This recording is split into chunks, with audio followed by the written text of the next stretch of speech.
There are two main treatment options that we are providing with different subtypes of this, depending on the patient's individual characteristics and the needs of their biology and why the fertility is delaying and the reasons of them. But primarily that can be subgrouped into IUI, intrauterine insemination, and the IVF groups. Basically, IVF is a stimulation of the ovaries and collecting of the eggs with a minor surgical procedure, fertilizing the egg outside of the body, hence it's called in vitro fertilization, IVF, and transferring the best embryo or perhaps embryos into the uterus and freezing the excess good ones for future use.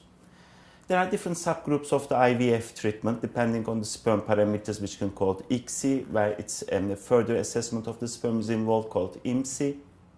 Depending on the level of stimulation, it could be a natural cycle or stimulated cycle.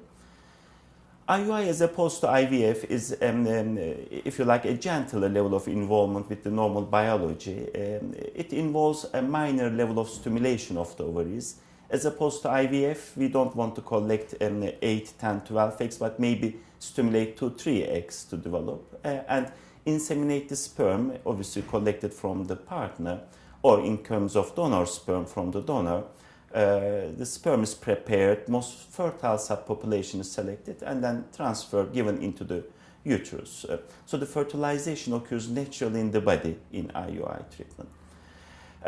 Both treatment can be given, both IVF and IUI, either as a natural cycle with no stimulation at all, just following the natural course of the normal egg development, or with the stimulation. Again, it depends on the needs of the patient or the couples, with different success rates and a different level of biologic involvement and the demand of the biology of the patients.